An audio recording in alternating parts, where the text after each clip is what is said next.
अस्सलाम वालेकुम, आप देख रहे हैं इनसाइड पाकिस्तान। मैं हूं मोहम्मद ज़फ़ीर। हुकूमत साजी और जोड़ तोड़ इस वक्त सबसे बड़ा मसला ये बना हुआ है कि इलेक्शंस 8 फरवरी को हो गए, नताइज भी आके धांधली के इल्ज़ामात भी हैं, सियासी जमातें सरापा एहतजाज भी हैं, लेकिन अभी तक हुकूमत साजी के हवाले से फ़ैसला नहीं हो सका। 29 फरवरी तक हर हाल में ज़ाहिर काबीना ने हलफ लेना है, प्राइम मिनिस्टर को चुनना है। अगर ये सब कुछ ना हो सका तो आगे क्या होगा, आइन इसके ऊपर क्या कहता है, इसके ऊपर भी बात करेंगे। और पाकिस्तान पीपल्स पार्टी मुस्लिम लीग नून के दरमियान डेडलॉक बरकरार है। आज बिलावल भुट्टो जरदारी साहब कह रहे थे हम अपने मौक़िफ़ पर कायम हैं, अपनी शराइत पर नून लीग को वोट देंगे। दूसरी तरफ शहबाज शरीफ साहब हुकूमत साजी पर मशावरती कमेटी के साथ उनकी बैठक भी हुई है और वो इस इंतज़ार में हैं कि किसी तरह पाकिस्तान पीपल्स पार्टी जो है वो उनको सपोर्ट करे। और पाकिस्तान पीपल्स पार्टी सपोर्ट कर रही है। काबीना में अब तक उन्होंने बैठने का फ़ैसला नहीं किया, लेकिन प्राइम मिनिस्टरशिप के लिए वो मुस्लिम लीग नून को वोट देने को तैयार है। कुछ मुतालबात हैं, शराइत हैं। पाकिस्तान MQ पाकिस्तान की जब हम बात करते हैं, MQ पाकिस्तान ने भी गवर्नरशिप और अपने 3 मुतालबात रखे हैं और उन मुतालबात के साथ वो हुकूमत का साथ देने को तैयार हैं। अपनी शराइत उन्होंने रख दी हैं, जिसमें उन्होंने सबसे पहला मुतालबा ही गवर्नरशिप का किया है और उसके साथ साथ वो ये चाहते हैं कि जो मुकामी हुकूमतें हैं उनको बराह रास्त रकम दी जाए। NFC अवार्ड की जो रकम है वो सूबों के बजाय मुकामी हुकूमतों को बराह रास्त दी जाए। साथ ही साथ वो ये कहते हैं कि जी नून लीग के सामने ये शर्त भी उन्होंने रखी कि कोटा सिस्टम पर मुल्क भर में अमल दरामद यकीनी बनाया जाए। तो वो कोटा सिस्टम को भी यकीनी बना रहे हैं, हालांकि इसके खिलाफ वो हमेशा। और साथ ही साथ में गवर्नरशिप और वजारतों से मुतल्लिक़ भी मुतालबात उन्होंने रखे हैं। ये माजी में भी MQ इस तरह की बातें रखती थी। पीपल्स पार्टी क्या सिंध में चूँकि वो अकेले हुकूमत बनाने की पोजीशन में है, उनको किसी इत्तेहाद की ज़रूरत नहीं है, तो क्या पाकिस्तान पीपल्स पार्टी MQ को साथ मिलाएगी? जिस तरह हमने 2008 में देखा था कि 8 के बाद और फिर इवन 13 के बाद भी हमने देखा कि पाकिस्तान पीपल्स पार्टी के साथ MQ जो है वो इत्तेहादी रही, कभी वो बाहर आ जाती थी। MQ का ये वतीरा रहा। और लेकिन मौजूदा हालात में क्या पाकिस्तान पीपल्स पार्टी को बड़ा ज़बरदस्त मैंडेट मिला है सिंध से, जब हम बात करते हैं तो क्या वो यहाँ पे इत्तेहाद करेंगे MQ के साथ कोई इस तरह का? दूसरी तरफ पाकिस्तान पीपल्स पार्टी, चूँकि सिंध से तो उन्होंने क्लीन स्वीप किया, लेकिन यहाँ पे जो GDA है और ख़ास तौर पे पीर साहब पकारा वो सरापा एहतजाज हैं। अब वो ये कह रहे हैं कि कराची में 10 लाख अफराद का मजमा लेकर आएंगे और हलफ भी नहीं उठाने दिया जाएगा। मामला सड़कों की तरफ आ रहे हैं, बजाय इसके कि अब ज़ाहिर अवाम ने वोट दिए हैं 8 फरवरी को और पाकिस्तान तहरीक इंसाफ, पाकिस्तान पीपल्स पार्टी, मुस्लिम लीग नून, तीनों जमातों को और बाकी जो जमातें हैं उन सबको वोट पड़े, जो लोग जीते। ये सारे मसाइल ज़रा अब पार्लियामेंट के अंदर होने चाहिए, डिबेट होनी चाहिए, बातचीत होनी चाहिए, कहाँ क्या कोताहियाँ रही उनको कैसे दूर किया जाए, आने वाले जो नई हुकूमतें होंगी वो इस्लाहात लेकर आएँ। लेकिन मामला सड़कों पे जाता हुआ नज़र आ रहा है, जो कि नुकसानदेह होगा पाकिस्तान के लिए। पाकिस्तान इस वक्त इस तरह की कोई सिचुएशन अफोर्ड नहीं कर सकता। बदकिस्मती से ये सब कुछ हो रहा है। और जिस तरह बलूचिस्तान में प्रोटेस्ट हो रहा है, KP में प्रोटेस्ट हो रहा है, उस खुद सिंध जहाँ पे हम देख रहे थे कि किसी भी तरह का कोई इशू नहीं था, अब यहाँ पे भी प्रोटेस्ट हो रहा है। और इस चीज़ का फ़ायदा किसको होगा? चूँकि जो सबसे ज़्यादा इल्ज़ामात लगाए जा रहे थे या तहफ़्फ़ुज़ात थे वो पंजाब और बलूचिस्तान के अंदर थे। लेकिन यहाँ हम देख रहे हैं कि इलेक्शंस के 2-3 दिन गुजरने के बाद फिर ख़ास तौर पे जब कराची डिवीज़न की बात करते हैं, यहाँ पे जमात इस्लामी, पाकिस्तान तहरीक इंसाफ सरापा एहतजाज थे, तो ये एहतजाज का जो दायरा कार है वो आहिस्ता आहिस्ता बढ़ता जा रहा है। इस चीज़ का फ़ायदा अल्टीमेटली पॉलिटिकल पार्टीज़ को तो नहीं होगा, जो प्रोटेस्ट कर रहे हैं उनको भी नहीं होगा और जिनके खिलाफ प्रोटेस्ट हो रहा है उनको भी नहीं होगा।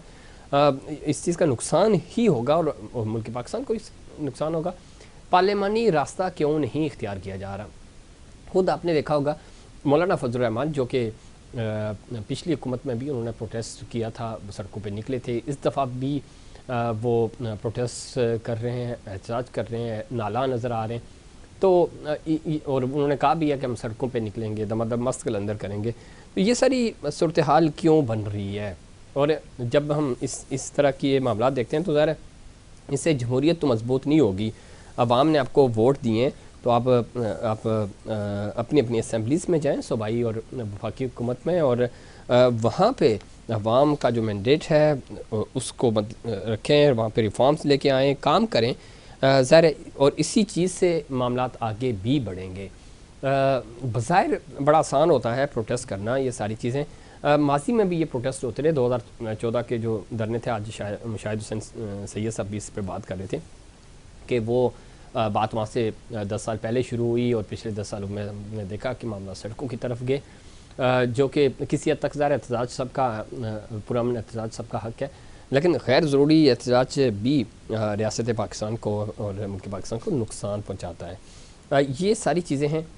एक तरफ पाकिस्तान तहरीक इंसाफ की तरफ से बैरिस्टर गौहर साहब ने कहा है कि कमिश्नर रावलपिंडी और इनके ख़ानदान को मुकम्मल सिक्योरिटी भी दी जाए, और ख़ास तौर पर उन्होंने कहा कि धांधली होने पर चीफ इलेक्शन कमिश्नर से फौरी इस्तीफ़े का मुतालबा भी किया है।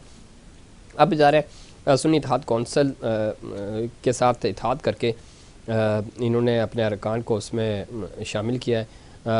50 MNAs की फहरिस्त इन्होंने इलेक्शन कमीशन को साल भी कर दी है, और अब देखते हैं कि क्या खुसूसी नशिस्तें इनको मिल पाएंगी या नहीं मिलेंगी भी तो कैसे मिलेंगी, क्या पॉसिबिलिटीज़ होगी, ये चीज़ भी बड़ी इंपॉर्टेंट है। और साथ ही साथ मुस्लिम लीग नून और पाकिस्तान पीपल्स पार्टी की जब हम बात कर रहे हैं तो इन दोनों जमातों के दरमियान डेडलॉक कहाँ है, क्या इश्यूज़ हैं जिसकी वजह से ये इत्तेहाद या बातचीत आगे नहीं बढ़ रही। अब तक तो ज़ाहिर है जिस तरह कोशिश की जा रही थी, जो मुतालबात MQM ने भी रखे, इसी तरह पाकिस्तान पीपल्स पार्टी की अपनी शराइत हैं, ये सारी चीज़ें ख़ुद मुस्लिम लीग नून को किस हद तक फेवर करेंगी। मुस्लिम लीग नून इस पोजीशन में है कि ये सारे मुतालबात पूरे कर सकें, और जिस तरह नवाज शरीफ साहब मरी में मौजूद हैं इस वक्त, वो इस सारी सूरत हाल से नाला हैं, वो ज़्यादा खुश नहीं है। शहबाज शरीफ साहब ज़्यादा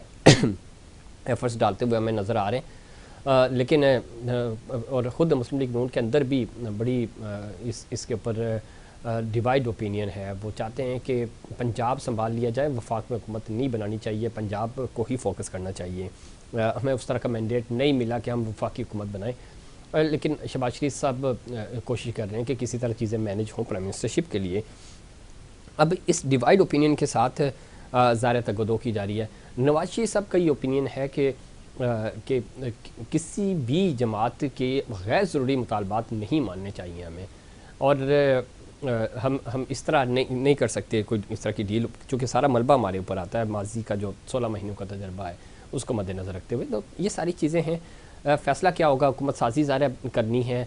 और जब हम बात करते हैं असम्बली की, तो असम्बली ज़ाहिर आपके पास अभी टाइम है, और ये भी हमने देखा कि बिल्कुल आखिरी लम्हात में जाके चीज़ें फ़ाइनल होती हैं। फ़ौरी तौर पे ये फ़ैसला क्यों नहीं किया जा रहा, 29 तारीख का ही क्यों इंतज़ार किया जा रहा है, तो ये बड़ा इम्पोर्टेंट है। और ख़ास तौर पे जब हम बात करते हैं मौजूदा हालात में, तो इस तरह गैर यकीनी की सूरत हाल और ज़्यादा बढ़ती जा रही है। इंटरनेशनली अब का इमेज ख़राब हो रहा है, तो ज़रूरी है कि आप कानून साजी करें और फौरी तौर पर ज़रा असम्बली के लिए जो कानून साजी है वो करें और हुकूमत बनाएं। हुकूमत बनेगी, स्पीकर डिप्टी स्पीकर होंगे, वो प्राइम मिनिस्टर चुनेंगे, और प्राइम मिनिस्टरशिप का के इंतखाबात होंगे उसके बाद सदर के लिए भी।